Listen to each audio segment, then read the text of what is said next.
It's slightly skill-based until NV hits 6. It's one of those things that if you ever do get your Flame Guard poofed on, it's gone instantly. And kind of the big problem is just Meepo needs so many levels to deal with you. He wants a point or two in Geostrike to run you down. He needs points and poof to take the Flame Guard off. It's slightly NV favored. Yeah. But oh, bottom lane, Luna's in trouble. Split Earth, easy setup. There's the hoof stomp and the double edge. It's like he wasn't even there. The support's like, oh, we had a carry? Yeah, our bad. Yeah, they just weren't there to help at all. Ztok took Fade Bolt at level 1 so he wouldn't die at the Shrine, which basically means he doesn't do anything right now. Not much you can do against that. Now, they are going to run at Leshrac over here and almost try to make a play on MSS. He is at half life. Leshrac off to the side. They're going to collapse onto him. Moonbeam. 4 more seconds on that cooldown. Going to be lifted up, going into his teammate. Dabalaki Dick going to go down, though. And they'll run away from this, but at what cost for Luna? She might be in some trouble, although Shadow Demon's the one taking some good damage. MSS not more mana, not enough mana even to use another stomp. I guess he has a mango, but they do kill Shadow Demon, so a 2 for nothing there. The lane necessarily, if they can force that Luna just to struggle a little bit, a try naturally slows people down because it's harder to pull and get extra farm and experience in the lane. And if they can do that, then the Lone Druid and the Ember are very, very happy. It means they're not getting roamed on, they're not getting pressured, and they're definitely better with a couple items than the heroes on Dilecom are. Middle lane, this should be a kill. Yeah, Shadow Demon goes on the lesser life Meepo right there, the Split Earth, and I don't think he's escaping from this. The net comes out, but he will fall. In comes Rubik, trying to go for the turn kill on Ember Spirit at least. That'll be something, but it ain't going to happen. Red J auto attacks. Oh, maybe it will actually. Yes, it is enough damage. Take him out there. Yeah, so Last Word at level 1 is one of the highest damage nukes in the game. It does 150 damage, and Envy didn't have Flame Guard up at the moment. It was barely on cooldown, and he didn't have time to hit it, so... The jungle farm game of Meepo, but look at this. Shadow Demon and Leshrac coming in. Again, the disruption comes out. Now Meepo's in trouble again. The illusion spawned. There's a split of connects. And yes, the Ember Spirit nuke comes out to secure it. So this is the, you called it from the beginning. This is a tough game for Meepo, and that's just going to continue now. It feels like in favor of Team NP. And this fight's not over just yet. Fade Bolt on Ember, going to force him back. Shrine is ready to go again for Dilecom. So yeah, you just want to run here. If you're Team NP, maybe try to distract for your Ember Spirit. Another port to the mid tower. He goes the other way. Is he actually going to get away? No way. Oh, man. That slow from Silencer, though, will clean him up here. Jeez, but that's what? All 5 heroes chasing him down. Okay. They also get Shadow Demon. Does Meepo, that is. Yeah, a little unfortunate for them, but you got to realize Aoi is still just racing. Aoi goes for the more micro-intensive build by going Helm early on. It makes it so that when he does pick up True Form at level 6, he can go ahead and Battlecry the Domed creep as well, and really just shove buildings in insane speed. Yeah. Now they pick off Centaur, so they kind of keep that roam going, and it actually all generates one after the other. But Meepo, though, can he survive through this? Yes, he can, because Rubik's here. The hasted up Ember Spirit, not enough chase. Look at that one low life Meepo. Managing to barely keep his distance and actually escape, but we're not done just yet. Again, in comes Clockwork, the cogs go up.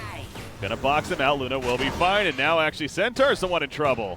Post stomp, he can't get it off. That battery assault causing too many issues. And now the beam to secure the kill onto Centaur. So now we're seeing Dilecom actually pulling ahead a little bit overall. But God, look at the top lane. Being pushed in. This is what here for the Lonely Druid build would be going like phased into Dragonlance and a Maelstrom. We'll see if he just, with 1800 gold, he may decide to skip the phase boots and just go straight for a Lance.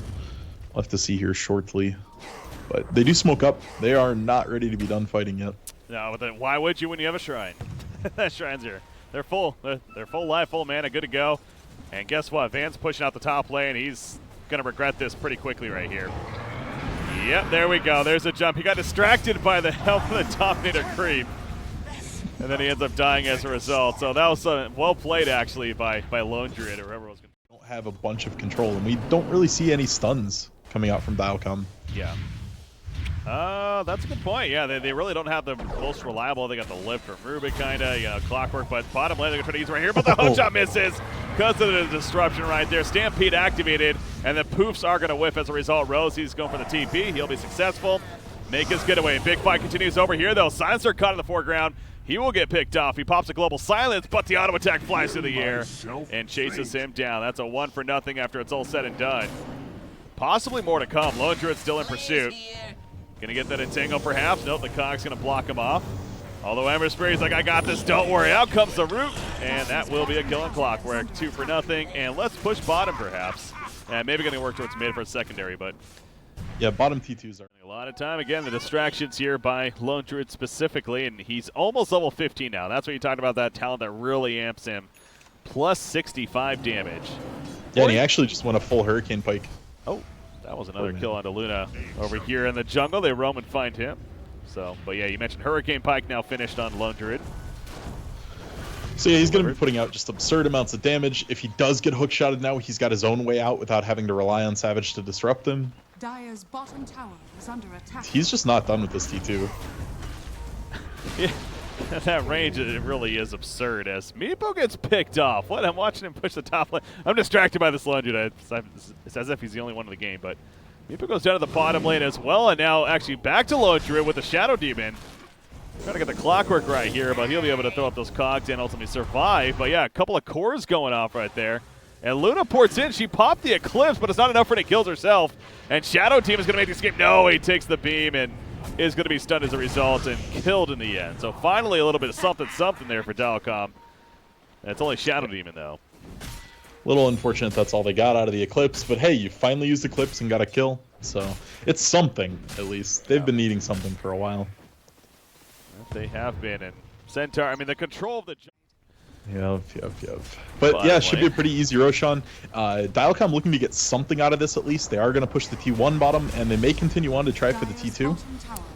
Envy, though, being the brave frontliner right now. Yeah, he's been doing this often. Bill comes out. It's going to be lifted, though, so it's going to come in a one-cost situation. He's thrown in, put under. Yule Scepter somehow still alive. Yes, and a slide of fist, and there's the Revenant to get the hell on out now. Shadow Demon was picked off, but they do kill Rubik, and now nice force stab away for Leshrac, trying to get away from Oli's Meeples. The Nets keep coming, though, but a big hoof stop in the midst of all of them. Coming out from the Centaur, trying to pick off Science there. Throughout the poof's going to be used by Meepo, but the one was low enough to get picked off, though, as EternaLEnVy comes back in to secure the job. Clockwork now, he's trying to run, ain't going to happen. He will go down. Eclipse was popped by Luna, getting some kills. A triple kill, though, for Aoi 2000 in the midst of this, and he's in the background, is pounding in right clicks. He picks up the ultra kill, and he's going for more, actually. May get the Rampage, indeed he gets the Rampage for Aoi, and we're not even done just yet, as now Van is being chased back further. Take a look at that fight recap. Yeah, the buyback on Rubik throughout it. Oh, they're going to get him now. The net, searing chains. Oh, man, it's so cool. Look at those auto attacks. The range is absurd. There we go. And Luna's going to fall. What a fight to the end for NP. How about that getaway from EternaLEnVy, though? Yeah, that was insane. That's twice. It's still going to be insanely hard for her to get anything done. In reality, this Meepo pick just doesn't make sense to me. I don't know if they decided before the game to do this or what. Meepo's going to be in trouble here. Yeah, he's going to get caught, stunned, can't poof away or anything, and he will be killed again. So I'm with you, though. That's not even hindsight. I mean, you called it from the beginning, right with the smoke up. They do have the 10-second BKB right now on Luna. She's going to be in the front lines, but quickly falls back as she kind of peeks in right there on the cliff. I don't know if they're going to catch anyone. Okay, well, there's top lane. Yeah, Leshrac's up here, but Lone Druid is coming, and there's a double force tap. And all of a sudden, he's out of there. And they're good. The net just barely missed Aoi, but yeah, it's so hard for them to go on anyone. Force Staff is such an insanely good item right now. Oh, people just got picked off there by Eternal. Wait, what? Oh, that must have been elsewhere. Yeah, I was like, yeah, that was down bottom. That was on the bottom lane. And meanwhile, back up here, obviously, Silencer ends up getting picked off. And now the chase continues in favor of Team NP. Ray kill. Clockwork, he's going to take a perch from Shadow Demon. He's not even level 10 yet. He's got the Blade Mail, but that ain't going to work. Oh, stays alive for the time being. The Eclipse in the background from Luna. Pops the BKB, chasing them back, but they just kite away. And now they're trying to go for the turn themselves, but Van ports out with that BKB. And he'll be good at least. Yeah, they're just way too fast. All this mobility, all these items that NP's gotten up, they've almost all been defensive in nature. You've got so many force stabs, the drums are back up again on Rose, and with the Centaur, it's just so if he can force staff after that, then he hits drums and he's out. So very, very difficult here for Dilecom to find any pick. I think the Shadow Demon's probably their closest thing they're going to be able to get, but even that's going to be a tall task. Oh my god. Okay, so Luna literally almost just died from full life to nothing by 2 Lone Druid Illusions and a Shadow Demon. He was barely making it back to base. He got to maybe like 5% of his life, and then they popped the shrine. in the base. It's just going to get worse once the Scotty comes out. Oh boy, that's over here now. Rubik getting picked up. Missing some kills. I apologize, guys. I'll be on top of it now. Add in there now. The guy at about time to go old school now. Hey, there's the axe on Meepo. Manages to get it eventually. Hook shot in. Here we go. Cogs go up, but there's those 4 staffs coming into play. Ever Spirit, he's going to be fine. Slide of his activated. He's going back in, actually. Gotta be a little careful, though, here. He will use a Remnant to eventually get out, but Dilecom keeping their distance. Meanwhile, top lane is being pushed in by Leshrac by himself. That's just, again, classic case of a support hero that can split push so well. So they're distracted by that. Here, back to the bottom lane. The tower goes down. And Clockwork just going to throw up the Cox and hope to delay, but a hoof stop onto the double edge to take out Silencer right there. And then MSS walks it off as if nothing even happened. Blade Mail popped by Clockwork on the back, and the poof's in from Meepo. But the Rax is going to fall, and then there's a top Rax. I mean, this is pretty much the beginning of the end now. Yeah, there's no way in for Dilecom. They had the best initiation. They were going to find a 2-man hookshot into the 2-man Cogs, and they couldn't even come close to killing anybody. So, unfortunately, this is where it ends. Good game, well played. It's official. NP will go 2-0 here in the group stage match against Dilecom, so that's got to feel good. You know, NP is obviously one of the favorites here in this event. Again, there's only one spot on the line. You got them, you got DC, and arguably a couple more, but they are up there. So they split against DC yesterday, and now they follow it up with a 2-0 impressive victory over Dilecom. So I think this patch, you know, making their debut in the patch.